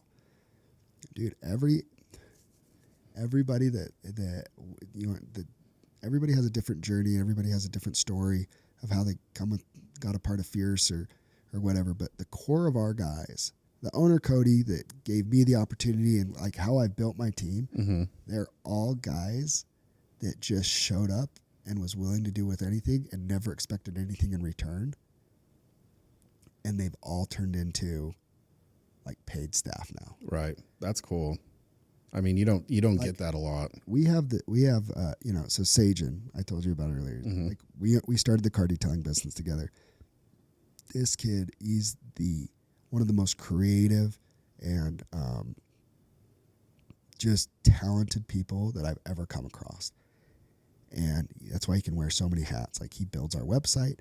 He does the back-end marketing stuff. He does, he does the apparel. He puts up the cage and takes it down. Just the jack of all trades. Jack of all trades, and master of a lot of things. He's phenomenal. But dude, it's he just got into this because MMA is my world, and it's hey, I'm doing this, and he's okay, tell me how I can help. Right. And it was just like, cool. And it's like, he's my guy. And then it's like our cage announcer, I was an insurance agent with, and he was just like, he's just, dude, he's like a real life Jim Carrey. His name's Jackson Hubbs. Right. And it was like that. And now he's our cage announcer, but man, he helps set up the cage and take it down, you know? And he just tried it. Didn't ask for anything, just tried it. Our head of media, Blake O'Rulian, super talented TV guy, like literally was recognized by John Anik because how good he is. Really? John Anik's like his hero. And John Anik, he was down at a UFC event, and John Anik was like, hey, and he pointed him out, like he knows him from commentating at Fierce. He's like, I need to talk to you. And like gave him his props how good he does. Like, wow. But he just wanted a shot at a big show, and he's phenomenal. And you know, like our lady that does all of our sponsors, that gets all of our sponsors for Fierce, she was literally just the lady that Jackson was renting a room from in her basement. And then he introduced her to MMA, and then he's like, hey, I'm commentating or doing the show. She came and helped set up the show a few times, became my insurance client, got to know her a little bit, realized like she had a knack for talking to people. It's like, hey, how would you like to be in charge of like helping the show get sponsors? Now she's like talking with everyone. Dude, I guarantee you there is not a show in the history of Utah that carries more sponsorship money and has better sponsorship relationships than Fierce because of her. Wow. It's like, it's crazy. Well, if there's anything we could do for you, I appreciate let us know. But the whole point of saying is, it's just like the thing that I think makes Fierce so special is it's full of people that just started it. Like I didn't, like the first time I did the pay-per-view for Fierce, I didn't get paid. I didn't want to get paid. I didn't care. I just wanted to be a part of the show. Right. And then so I just tell everybody, oh, you want to be a part of the show? Cool. Well, we set up the cage the day of the fight, February 10th. We set up the cage that morning, beating the Maverick Center at 6 a.m. I mean, those people, when we put up the cage, including me, I'm not that integral in putting up the cage, but I do drive a forklift or do whatever I can to help. Right. But, you know, we're there from like at 6, 7 a.m. and we're there till 11 p.m., 1 a.m. Right. Taking it down. Right. And it's like, if you'll show up and do that and just want to be a part of the show, more than likely it's going to grow into something pretty cool. And that's what we've built, is a team of people that have grown it into something pretty cool. That's awesome. What's your thoughts on bare knuckle? So I cornered at the bare knuckle event when I was here. I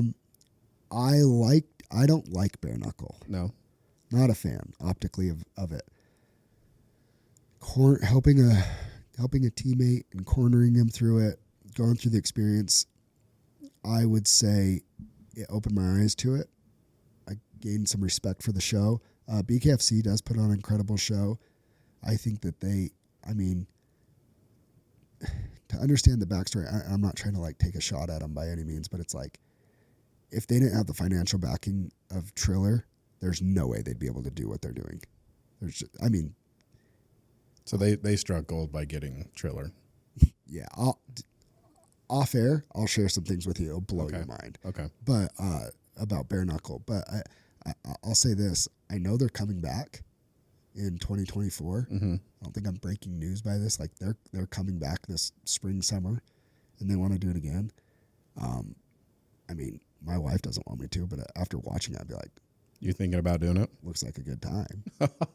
If the money's right, looks like a good time. That's like the warrior in you. It is competitive, but I watched my teammate do it, and it was gnarly. And I watched it the whole night. Watched Mike Perry and Eddie Alvarez and be in the back with them and meet them, and they were just cool.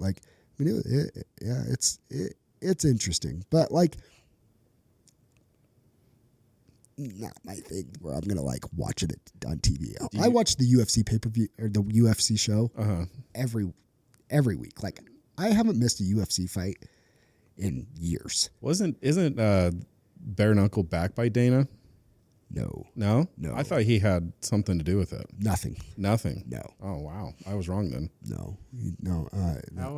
How are you feeling about your debut coming up? Your pro debut? I feel great.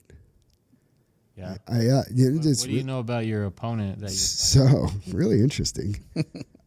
My opponent's last fight was for Fierce. Was it? Yeah. This is why I love Lee, because there's always shit I miss it, and then he jumps in and. Sorry, no, that's good. No. So I took about a 2-year layoff. So I fought for Steel Fist. When I took over Fierce, there was a lot of maybe bad feelings. Between the fighters, or no, between Steel Fist and myself. Oh, okay. They felt like I kind of turned my back on them a little bit by going to the competition, by going to the other show. But they weren't giving you the same opportunity, though, right? Correct. That's how I felt. Yeah. You know, it's like I did what was best. At the end of the day, like you said, you take care of your family. Yeah, and you know, and there's a long story behind that. Definitely don't need to go into that. I try and give them the respect that they deserve, but you know, some things were said about me behind my back that got back to me that just, you know, it's just like, it's not, you don't come back from that. That relationship was strained. Gratefully, like I am grateful for it. The owner of Steel Fist reached out. He reached out to me. He was very cool about it. Kind of buried the hatchet a little bit between me and him, the top guy there. And I went back to my first Steel Fist show in December for the first time in like almost 2 years. So I don't know how you feel about that or about this, but anytime that's ever happened to me in my life, no matter what it is, it always like makes me feel like I made the right decision. Yeah, because you're separating yourself from people that are showing their true colors behind your back. You know what I mean? Oh yeah. And I mean, again, I'm not putting the finger in it. It wasn't even him. It was somebody else close to him. But anyway, so I couldn't fight at Fierce. I can't fight. There's a rule in Utah. I can't fight for my own show. So I didn't have anywhere to go fight until that show in St. George started back up. Okay. So I went and fought for them, and then, but yeah, it's time. And so it's just like the guy that I'm fighting, his last couple fights were for amateur titles. I feel like I'm right there. I came off of a 2-year layoff. I got a 24-second choke the dude unconscious. It was awesome. I trained 6 days a week. You know, my coach is like, you know, you're 35. Like, it's time to go pro. And I'm not trying to make a run to like go to the UFC. It's not realistic. I'm not even trying to make a run to go to like a big show. Like, I'm just trying to like, I just like to compete, man. And I love to fight. And I feel great about it. He's a black belt in jiu-jitsu.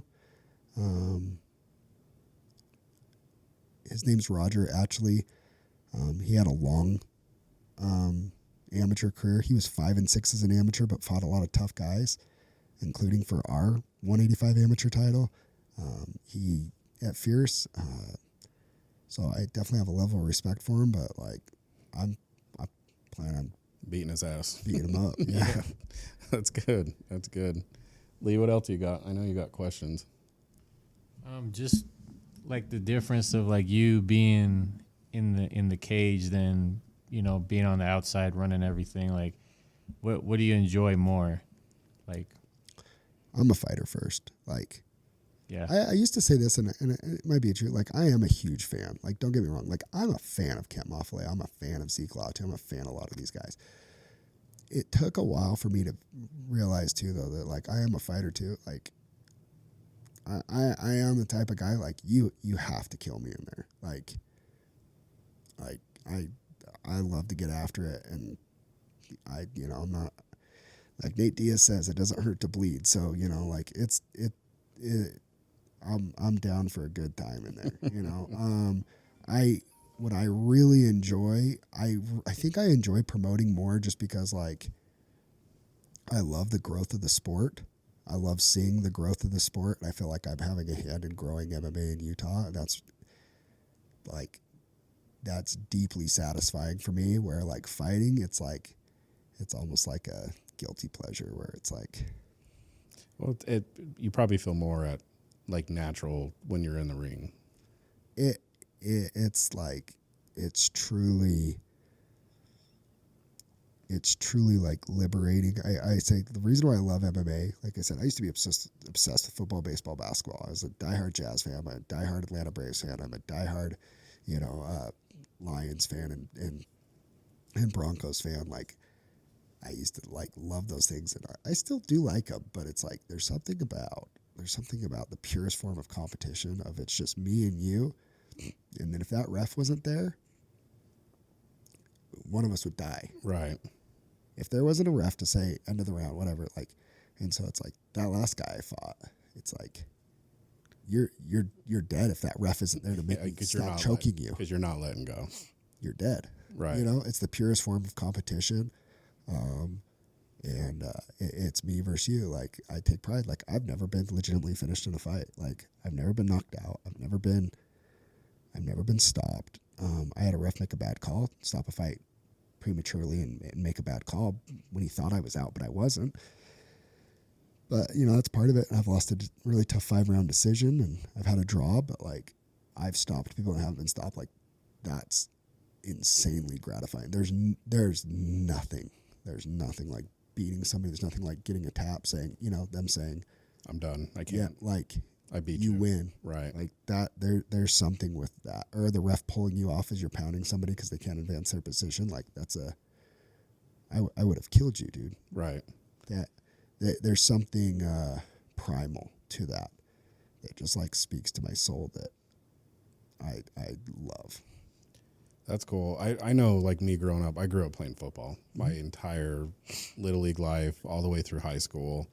So I know, probably on a very small scale, the competition type thing.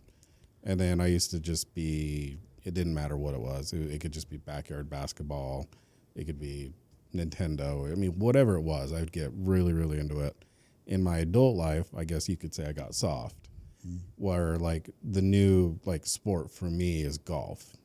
And I don't get mad, like, if me and Lee go out and golf and he kills me, I don't get mad at Lee.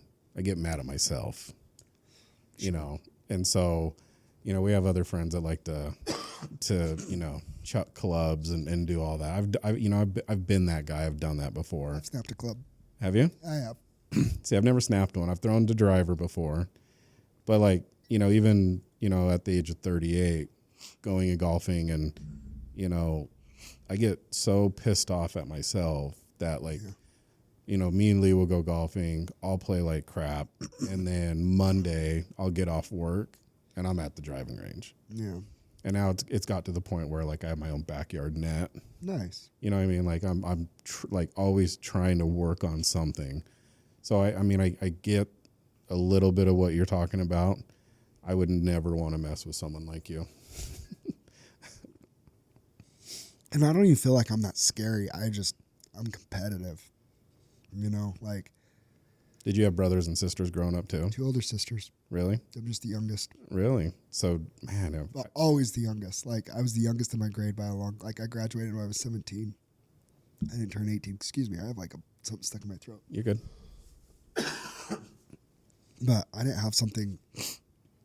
I always felt like I had something to prove, so I just grew up super competitive. My dad was super competitive. He instilled that in me. Like, I definitely think that there's a part of him that, like, he doesn't love that I fight. The brain trauma. I mean, I played football. Mm-hmm. I snowboarded. I've been in car crashes, snowmobile accidents. I've had a lot of concussions. Like, football is not, or MMA is not, like, the most ideal thing for people. Like, as a concerned dad. But, I mean, I think that there is I know he's proud of the fact that, like, there's times, like, I had a fight where I was in a full extended arm bar, and my elbow was almost like hyperextending, and everybody's just like, why didn't you tap or whatever? And I just went till I got out of it, and I'm just like, I'll never tap. My kid was there. Wow. My oldest was there. I'm like, he's never gonna. I remember thinking that. I'm like, I am not tapping in front of my kid. Right. Like, that's not that level of competitiveness of, like, never quitting, always giving 100%. Because I feel like if you tap and you admit quit, like, before something actually breaks, you quit on yourself. Right. Like, and some people are like, well, it's probably not worth breaking your arm. For me, it is. Right. It sounds crazy, but, like, and I don't even think my dad had meant to instill it in me, like, to that degree, but he did. Like, when it comes to being competitive, like, I'm a psycho, and he made me that way. You know what I mean? Like, it's your fault. Yeah. Like, my dad was, in a lot of ways, I think, too hard on me, but not really, because I'm super grateful for how hard he was on me with that type of stuff. Right. My brother was always the athlete of the family, and, like, he was always like my dad's mini me. And my brother, he actually kind of reminds me a lot of you. Like, super energetic kid, loves to fight. I mean, he was always fist fighting someone. See, I didn't get in that many fights either. That was what's weird. Really? No. But he, like, you know, he had substance abuse problems, or does have substance abuse problems, but he's got that warrior mentality. Like, when his brain's on straight, you know, and he's taking his medication he's supposed to be taking, super good guy. But I mean, when he flips that switch, there's no off button. No, and so, I mean, super weird, and it's what I really don't care because I think it should be talked about more. You know, like a couple of years ago, I got diagnosed with depression and anxiety. Mm-hmm. I was in therapy, and one thing that was really interesting is I had a coach who was trying to like help me channel that energy. And it's like, for him, it was all just like, it's just like you have this monster inside of you and you live life just suppressing all the time. Right. But when that cage door closes and the ref goes, "Are you ready? Are you ready? Fight." That's the one time you're allowed to let him out and it's okay.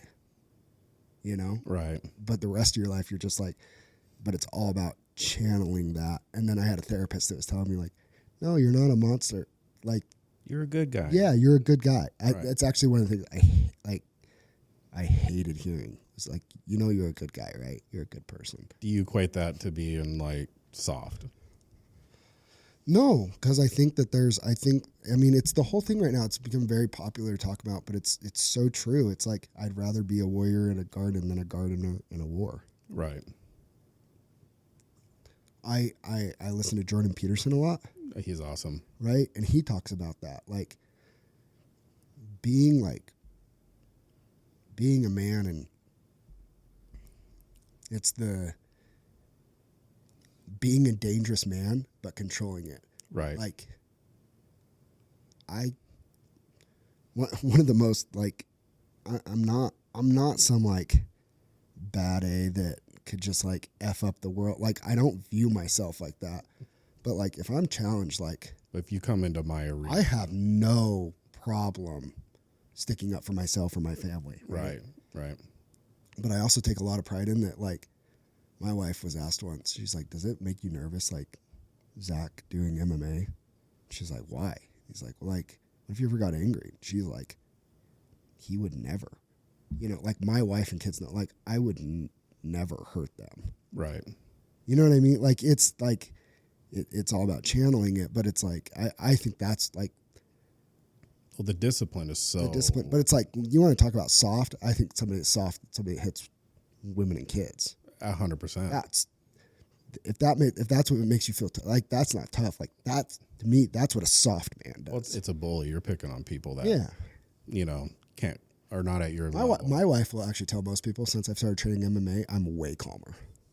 I could see that, though, because you're working, like you said, you know, you have this warrior inside you, and you get to allow him to come out. So it's almost therapeutical in a sense. Oh, it is my I don't go to therapy anymore because, like, you have it. I worked my way out. I like worked some of my stuff out, but it was like, the gym is like, it's my happy place, you know? Like, that's, you get to let that out. But what's interesting, though, is like everyone you come across has a different happy place. You know, like yours is in the gym, yours is in the cage. You know? I used to do the gym thing all the time, you know, Monday through Friday, Saturdays. I even got roped into the steroid thing there for a while. Oh, okay. And, you know, I felt great when I was on it. And I didn't have like the anger problems where I just fly off the handle. There would be some situations where something really small would like piss me off, but I wouldn't like want to go punch a hole in the wall because someone said something to me. It wasn't until I actually started this platform is where like, this is the therapeutical thing for me, is being able to sit down and like learning people's stories, you know. So it's cool, you know, like Lee loves to shoot, you know. Very cool. You know, like he you know, we're going to be starting up, you know, short films, you know. Cool. He's the director. He wants to sit behind the camera. He's already got it all mapped out in his head. Now we got to bring it to life, you know. So it's just cool, though, to meet someone who, you know, you found something you're good at. You're running it as a business as well, but then it's also making you a better man. I think I was made to do this. Like, you know, like the Fertittas always tell Dana, Dana says, you know, like he was made to run the UFC. Mm-hmm. Like, I don't know if I was made to run fierce necessarily, but I was like, I was made to do this. Right. And like working in your passions and your love. And now it's working in your passions rather than chasing a dollar. It truly brings more and more happiness all the time. And I think when you're working in something that makes you happy and makes you feel fulfilled and stuff like that, just the way of the world, the universe, whatever you want to believe in, like the money will come with that. Right. What's funny is like me and Jaden worked together and we got pulled into our boss's office this week, and he wanted, like, we're in our slow season. So this is the time for like training, rebooting, setting up for the busy season. And, you know, he's in there and he's just, you know, we need to get the warehouse, you know, we need to do this. This is your guys' show. I'm just here to support you, you know, listing a whole bunch of stuff. And then all of a sudden, you know, here's a book. You got to read this book on EOS, you know. And I'm like, okay, I'm not joking. The entire damn time, I'm thinking like, who are we going to have on this week? You know, like we got, you know. He doesn't listen to the podcast, right? No. I mean, if he does, cool. He knows how I am. Yeah. But it's like, okay, we're going to have Zack on. We got, you know, this is one I'm going to research, you know, you know, like all this is going through my head. I can listen to it and I'm taking in what he's saying, but like my passion is this, you know, so it's cool to be around someone who's like-minded or like-minded people. And it doesn't feel like work. So like my office, everything's from home for me. Mm-hmm. So I have like my downstairs and I have a giant whiteboard. And I have all the fighters on there, and I have all the matchups, and I have all my cards from January, February, March, April, May, like potential matchups and matchups confirmed. And right. I have everything, and I'll be down there, and I'll be doing contracts, and I'll be doing everything, and all of a sudden I'll look down, and my phone's buzzing, and it's my wife. I'm like, what does she want? She's just upstairs. And it's like, you come into bed, and it's like after midnight. Right. And I'm like, well, I literally I love it so much. Like, it doesn't feel like work all the time, you know? It pretty rarely does. See, like I live in Draper, and I mean, it's 20 miles one way. For sure. And, you know, I'm running back and forth so my work is close to downtown. So not only am I doing that Monday through Friday, but then, you know, it's 2 or 3 times a week coming back and forth here. Yeah. And every single time we get done, I'm just like, I feel like we're at the right place at the right time, Very cool. doing the right thing. And then I love coming down here. Like, if I could spend more time down here, I definitely would. Yeah, that's where you want to be, man. And it's like, that's ultimately like why I've tried to like, not like try to get out of insurance. I think the market's just kind of made me, you know, whatever happens is going to happen there. But it's like, I just quickly realized like, you can make a lot of money being in insurance. You can, oh, for sure. Doesn't make me happy. I don't think really. Because I'm just chasing money. Right. But now that I've like found something that I love and I'm truly passionate about, it's like, that's where I want to put all my energy. Like my car detailing business, I hate that business. There's a reason why I tried to get rid of it once. I can't believe you're buying it back now. We're not buying it back. We're just taking it. Oh, okay. Breach of contract. We're just taking it. Okay. But it's like I loathed that business at one point, and I don't loathe it right now. I mean, it's whatever. But like fierce and fighting, like when you're a pro fighter, like I don't make enough money that it's like significant. Like, right. But you know, like I could make $3,000 or $4,000 maybe my first fight between sponsorship, ticket sales, and show and win money or whatever. But it's like, that's not my, you know, it's my passion. It doesn't feel like work. Like when I go to the gym and I'm with my, you know, you work in your passion and you'll find happiness, or happiness will find you. Right.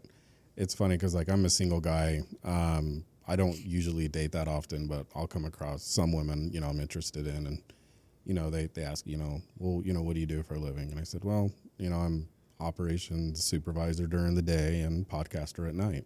Mm-hmm. Oh, you got your own podcast? Yeah. You know, you start talking to them. It's like, well, you know, how much money do you make? And it's like, you couldn't put a dollar sign on it. Yeah. And they're like, wow, that much? I'm like, no, because you can't put a dollar sign on passion. Right. You know? Yeah. And so, yeah, I mean, I get where you're coming from. As far as like, I'm excited. Basically, I'm excited to see where this goes, because this is like getting Zeke on, like I always knew Zeke was a fighter. I didn't know where or how big he actually was. And then, being introduced to you guys. Have you been to a Fear show before? No, the first one will be on in February. Okay. We'll touch base before the show, but yeah. Okay. Yeah, it'll be good. Anyway, yeah, I mean, it's awesome to, meet like-minded people, really motivated people, as well as, getting into something that like I know I'm not going to go in and fight. Yeah. Yeah. But I love watching people knock the shit out of each other. So I would encourage you though this, and I truly believe, like, and I challenge everybody to this. After you come watch the fight, go train with Zeke at Fight City. Okay. Like, go do some boxing or kickboxing classes at least.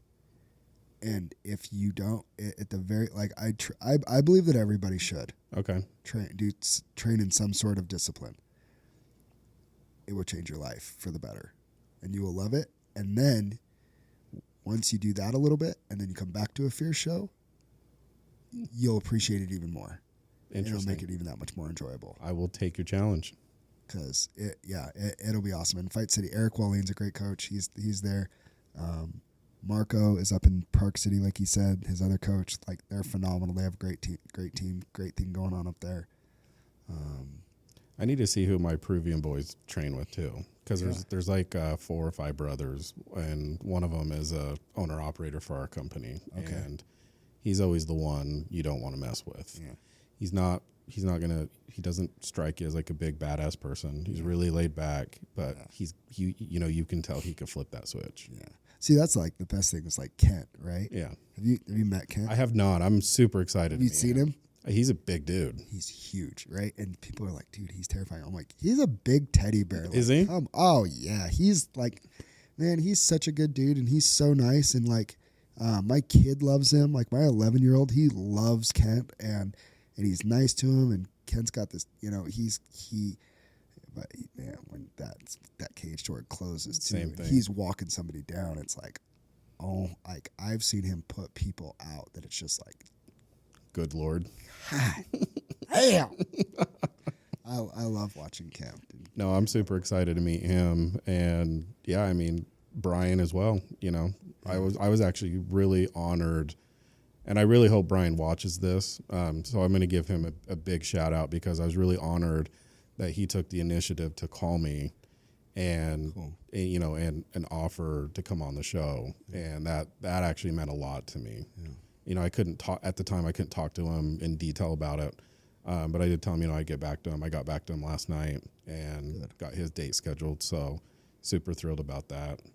You're gonna get plugged into a network of just some of the most interesting but best people in the world with the MMA community. You see, I can't wait. I cannot wait. It's changed my life like 1,000%. Like the relationships.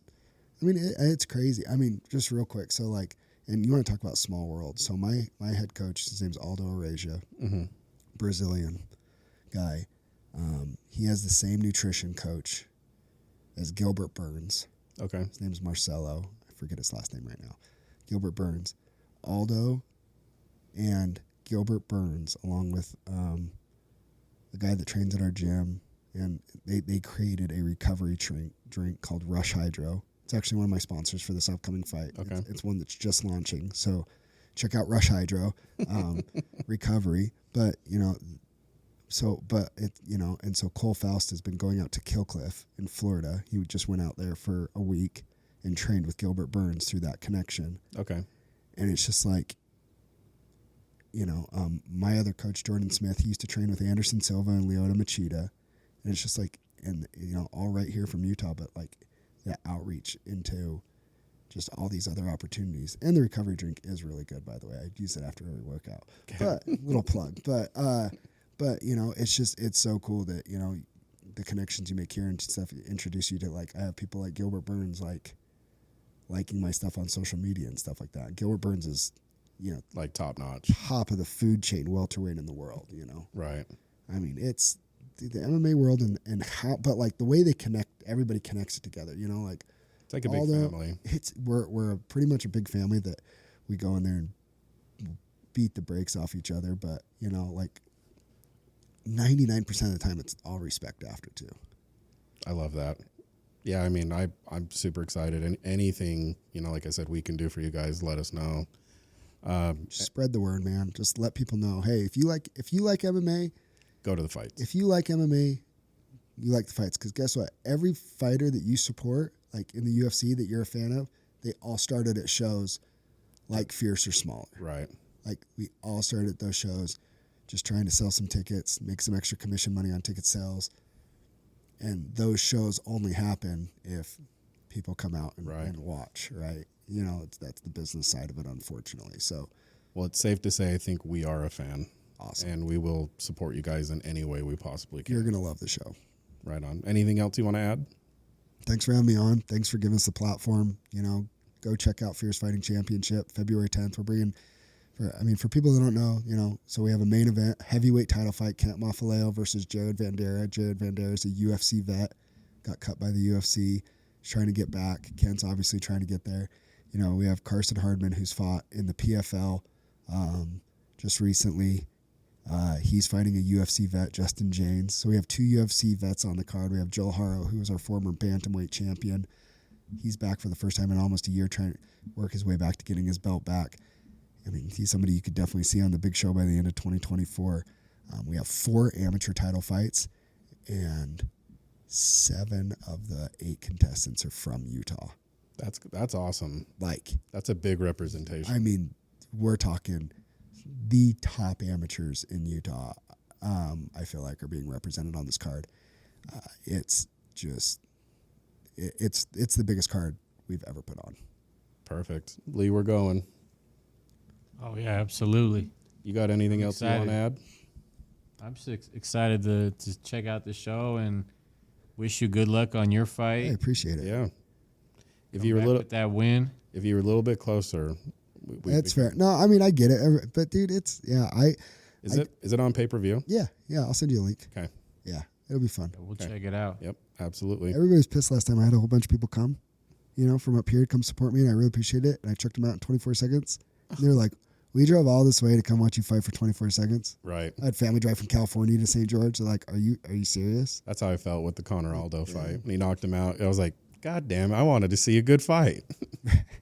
It was a good fight, but dude, it was so we were playing poker in my basement that night. We had a group of us, we were playing cards, and then we stopped for the fight, right? Uh-huh. And my buddy's like, I got 1,000 on Jose Aldo. That guy hasn't lost in like 10 years. I got 1,000. My other buddy goes, I got $1,000 on it. And they had it, and they each pulled it out, and they each had $1,000 on it. And Connor binks him, and I'll never forget my buddy just grabbing the $2,000 and just and he left. He left his money on the poker table, and he's like, "See ya, suckers." He mic dropped. It was hilarious. I love it.